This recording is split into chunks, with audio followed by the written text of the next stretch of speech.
Hello and welcome to the Women's Network. I'm Elke and I'm your host. I want to invite you to a wonderful show today. We have a great subject, a rather serious subject, but no matter what, we need to discuss it. It should be discussed. In fact, a lot of people do not really like to talk about this topic. It is almost taboo. So therefore, after the show, you will probably change your mind as well, that we need to discuss it. Have you ever felt sad, maybe depressed, maybe even more than depressed, like really down, and at one point probably thought about suicide?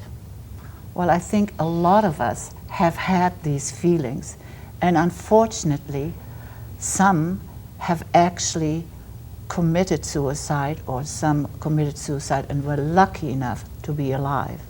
Well, that is our subject of today. Suicide, preventing depressions, and so on. There is so much.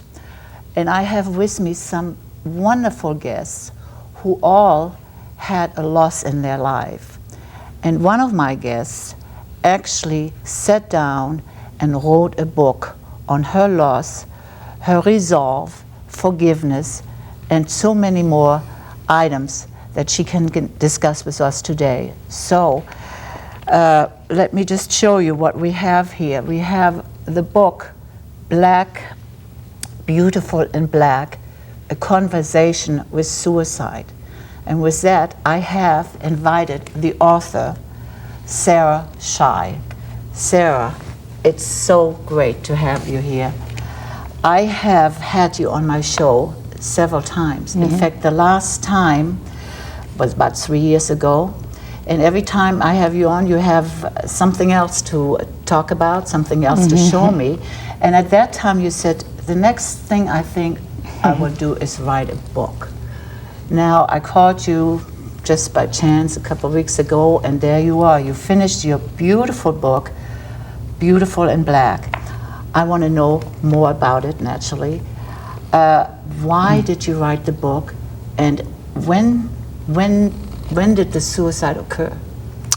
Actually, this book was written over 35 years. I first wrote it I first started writing it in 1971 when my husband committed suicide in 1970. And I kind of put it aside because, like you said, we don't like to talk about it. So writing for me was a really good vehicle to express how I felt, because I couldn't do that with other people. So I wrote it first in 1971, 1972, and then I will stack it and I put it aside, and try to just go on my life, because after suicide there is a lot of emotion that you have to deal with, anger and guilt and shame, and there are a lot of things that you don't want to confront. Right. So now let me go up. We will talk about that later with our other guests. I have read it, a part of it. I have had great input. You've had great input from a lot of psychiatrists, even people that had losses in their lives. I mean, it is a wonderful book. So we want to talk about it a little more, a little bit about your feelings and what is being done and so on in just a moment. Now, I want to introduce my other guests. We have with me Paul Rosenberg. Paul, it's so nice to have you here. Thank you very much. Paul, I understand you lost a daughter to suicide, and you are now counseling via telephone. Yes. Tell me a little bit about the loss and your daughter and how you arrived to get into counseling. Well, my daughter committed suicide about 4 years ago, and for many years she suffered from what we call MDD, which is major depressive disorder. And eventually she moved into my house, and after a while of spending a lot of time in the psychiatrist's office, she got to the point where she simply couldn't stand the pain of living anymore, and she committed suicide. And shortly thereafter, I got involved with the organization that I work for right now called D.D. Hirsch. It's a major institution here in town, and I deal with suicide survivors. Suicide survivors, we know it, is a person who has had a loss. They're a parent, they're a brother, they're a sister, and so on and so forth. And I deal with these people, and I support them on the telephone for a certain period of time. Great. Paul, you have so much more to say. We will get to that in just a little while. I want to introduce my last guest, last but definitely not least, and very, very important, Susan Celentano. Did I say that right? Susan, you are a licensed marriage and family counselor, but are really specializing in suicide bereavement. Right. Susan, so nice to have you here. Nice to be here. Now, I understand you also have lost someone, and is that the reason you became a therapist, counselor, or it's the reason that I changed my focus. I was a therapist when my partner committed suicide in 1991, but after I went through my own period of grief, which was an extended period of grief because of the nature of the loss and the death, I changed the focus of my work to be almost exclusively with survivors of suicide. And survivors, as Paul mentioned, are people who have lost someone to suicide. So I specialize in suicide bereavement now. And I'm sure there's a lot to that, and we'll get back to that. Now, to my audience, I want to just bring up a couple numbers, and this is very alarming. The statistics and facts. The number of suicide is higher than the number of homicide, which is unbelievable. I'm just going to read you a couple. Firearms are used in more suicides than homicides. But here, every day, about 80 Americans take their life, and about 1,500 attempt to do so. More than 31,000 people kill themselves every year. And every 17 minutes, someone kills themselves in the US. Now, we can go on and on with these statistics. Worldwide, nationwide, citywide, in your home. You know, here we are with three. I know someone who has two people in her family, the father and the brother. So it goes on and on and on. Let's talk a little bit about maybe Susan. What do you think leads people to this enormous step? I mean, you were there.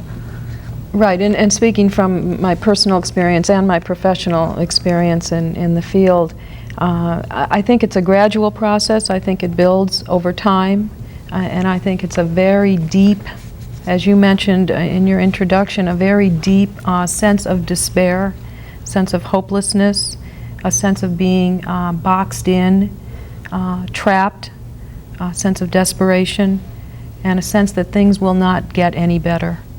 Yes. Sara, in your book, right at the very beginning, you spoke of your husband taking his life, and now you are the family member. They're starting to judge me. I was the bad wife. How did that affect you? Well, of course it affects you really bad, because as a survival, I mean, you know, immediately you feel guilty no matter what. No matter what, how it happens, you feel guilty. And, you know, because of the stigma and because there is a lack of awareness of what just Susan said, people immediately blame, because this is the first reaction, why it happened. If I tell you that somebody committed suicide, your first question would be why? Right. But if I tell you that so-and-so died from cancer, you're not going to ask me why. Exactly. And I think it's because of a lack of awareness, lack of knowledge about why and about how and everything else. So there's a lot of blame. And in my case, it was 35 years ago. You know, the stigma was much, much more, you know, profound than today. Today there is a little more, you know, knowing and knowledge, and, you know, shows like this, it's really very beneficial, because people will start asking and understanding more. So understanding it's powerful, and hopefully that will change. Can I ask her a question? I know a little bit about your background, Sarah. For years and years and years, you really didn't deal with the death of your husband. Isn't that correct? That's true. That's a great point, Paul, because, and I think that's what happens, you know, because of the shame and because of the guilt, my own guilt and the guilt that was put on me.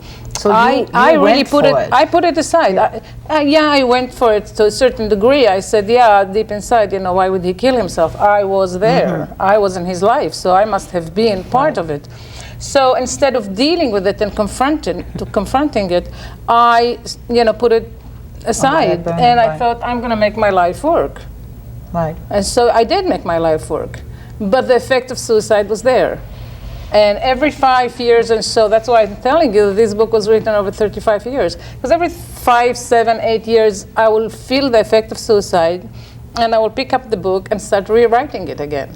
So more or less, for the last 35 years, you've been really plagued by the thought of the suicide, and it may have been you, it may not have been you. People have left you in your life, and you finally, the way I see it, you want to close that subject if you could. Now, you didn't know before you finished the book that you might come to an end, but we want to talk about that later. Now, also, I have something here like, we always talk about warning signs. In your case, I mean, your daughter, did you see anything in her behavior? I mean, I know you mentioned something earlier that she had depressions and so on and so forth, but are there other warning signs, like for the public definitely. that we might... Yeah, very, very definitely. As a matter of fact, my daughter, on several occasions, would make comments to my wife. For example, my wife would tell my daughter that, why don't they go shopping today? And because my wife wanted to buy my daughter a warm winter coat, and my daughter would take a look at my wife and she would say, I don't think you should really bother, Mom, because I'm not going to be here. And when my wife heard those kind of things, knowing very, very little about potential suicide, she either didn't want to hear them or she did hear them and she swept them under the rug because she couldn't really believe what she was hearing. And that's very, very common. I'm sure that Susan runs into that all the time. People will give these verbal signals prior to a suicide attempt, and they're disregarded for one reason or another.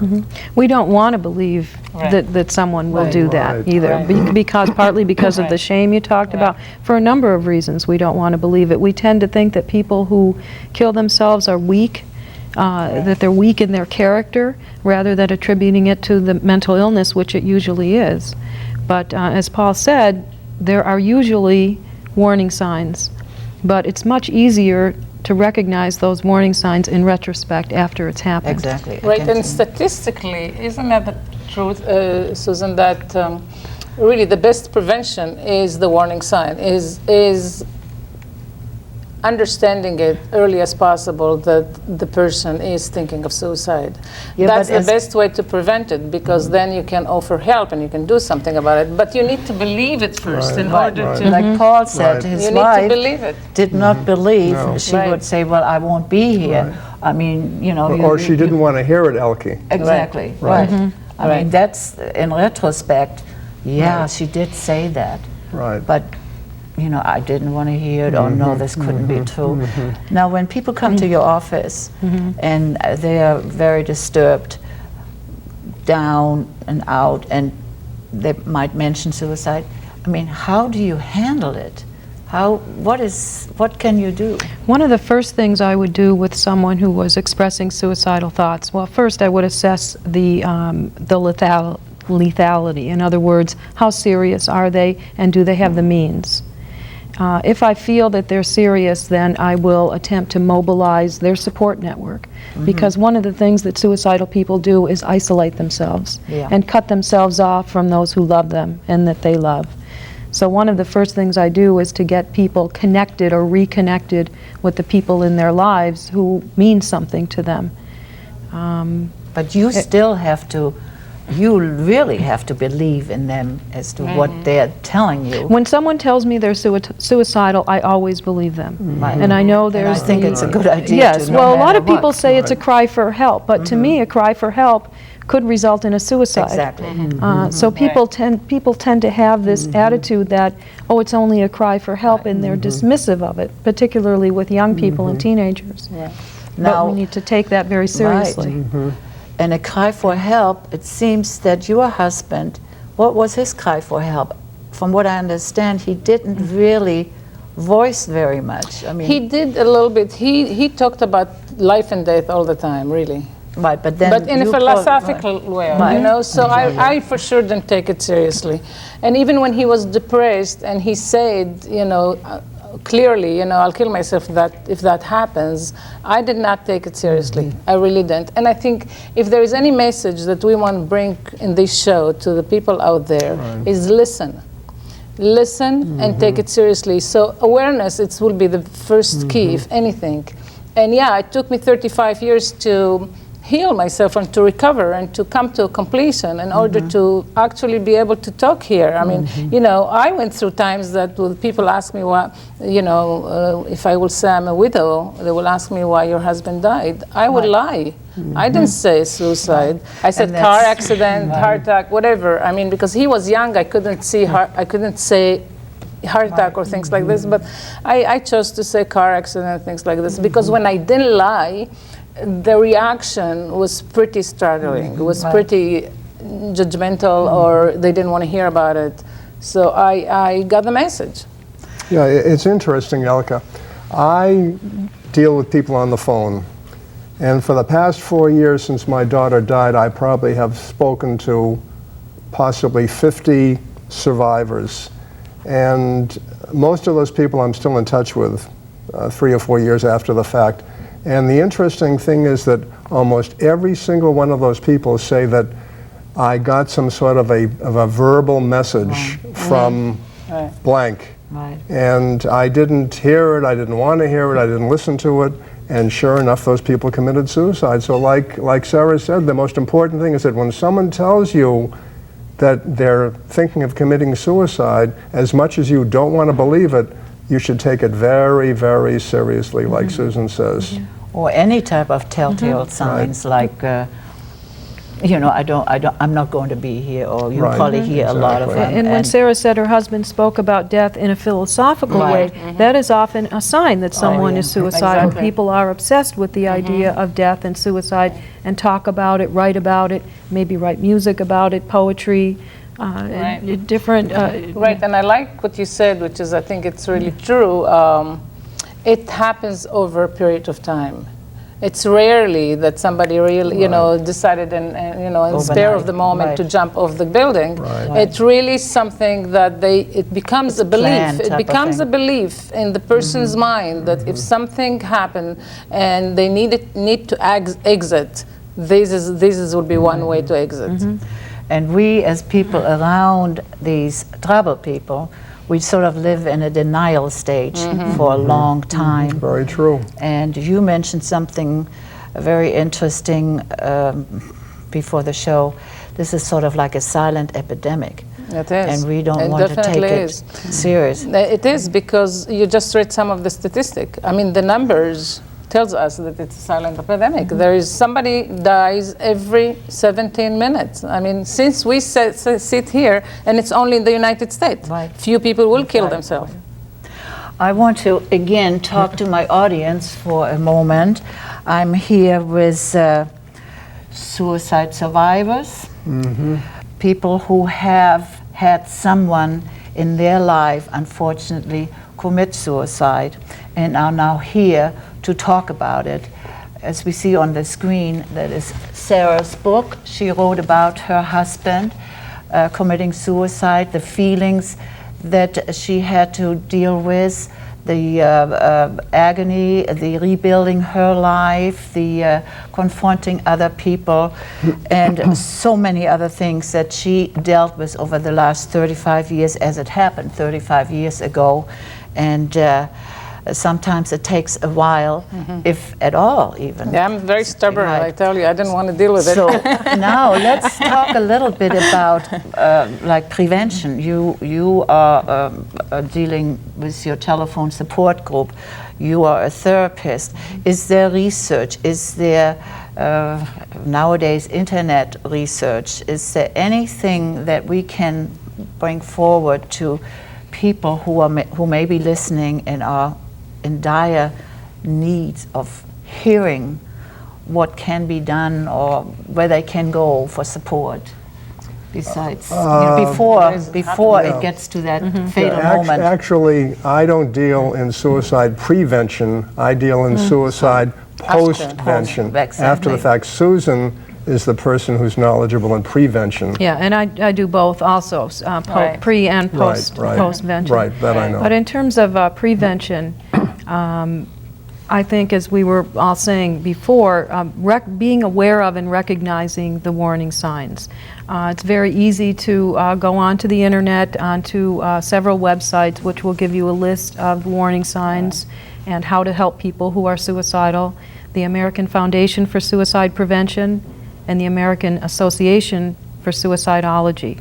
Both of those organizations have websites which will give you a comprehensive list of suicide warning signs and how to help the suicidal person. So I'm glad to hear there's quite a bit out there. Yes. So for anyone who even has close to these feelings, think about it and think about it and think about it again and try to find something. And talk to people. Talk to people who are exhibiting those symptoms. Right. Get them to talk about it so that it doesn't become a drama in their own heads. It becomes a drama in their minds, and they continue to follow it through to the end result, which is suicide. So if we could stop that journey early on, recognizing the signs that they're exhibiting early on, and get them to talk about it and get them intervention at that point, before it gets to the point where it becomes more or less inevitable. And at that point, I'm talking about just several weeks, say, before, several months before, when they have definitely made up their mind and have started to formulate a plan. My really hope is that if we break the stigma and if there is less shame and blame, those that think about suicide will talk about it more. They won't even just hint. They will be able, hopefully, if we embrace them, they will be able, hopefully, to come and say, look, this is what I'm thinking about. I need help. Out front, if they know they're not going to be judged. But if they know they're going to be judged and they're going to be called crazy or, mentally disturbed, they're not going to want to, share that with anybody. Right, exactly. And so that prison closes and closes, much tighter. So like Susan said, the idea is that we will be open up to talk about it. And if we are, those people that think about suicide will be open about it as well. Exactly. Now we are coming close to the end of the show.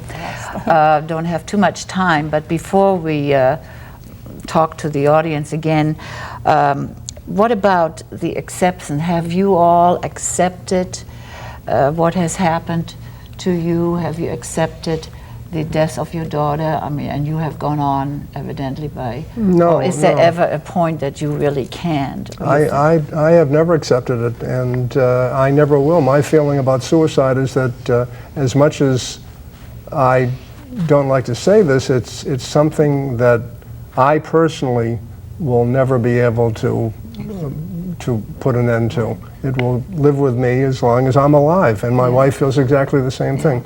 When something as traumatic as suicide happens to you, it's not something that you say, fine, in 6 months I'll be perfectly okay, because you're never perfectly okay. Yeah. That's true. That's why when people tell you, okay, already get over it. I'm 35 years. When I called a friend of mine and said, I'm finally putting the book together because I really need to do that. They said, come on, Sarah, again you're talking about the book. You don't have to write a book about it. Just get over it. You don't get over it. Right. The best thing you can do is to come at peace with it and accept it. And with that, forgive yourself and the others.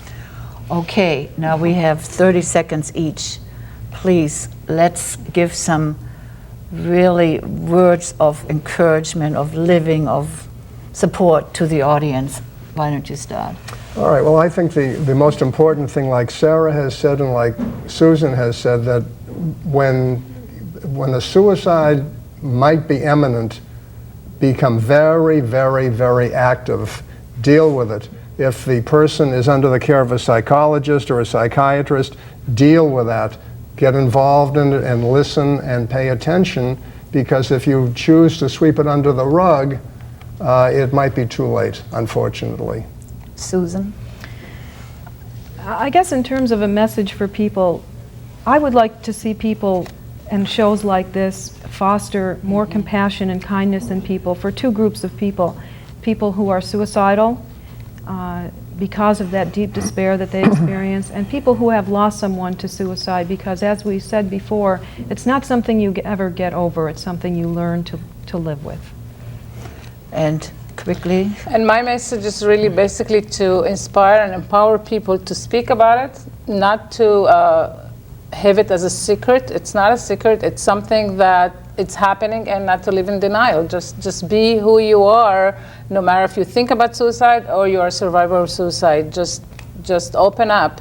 And for society to accept and embrace us. Well, I think you have given such wonderful input. Not that we're going to stop everything right now, but like you said, we need to come out much more shows, more discussions. Like I said at the beginning, it's sort of like a subject that is taboo. People don't want to talk about it. It's too eerie, too whatever. Anyway, we have to come to an end, and I want to thank all of you. Paul, Susan, and especially Sara, who has written this wonderful book.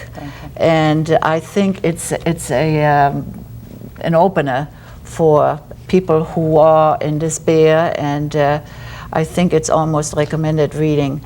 So to my audience again, if you want to know more about Sara and her Beautiful in Black book, Conversation with Suicide, please call the number at the end of the credit, because it's very important. No one should be left out feeling good or having a good life. And with that, I want to again thank you, thank my guest, and I want to thank my audience, and I hope whoever listened, you've learned, because I have learned a great deal, and I have my eyes much more open, get away from denial, etc. And again, thank you, and thank you to my audience.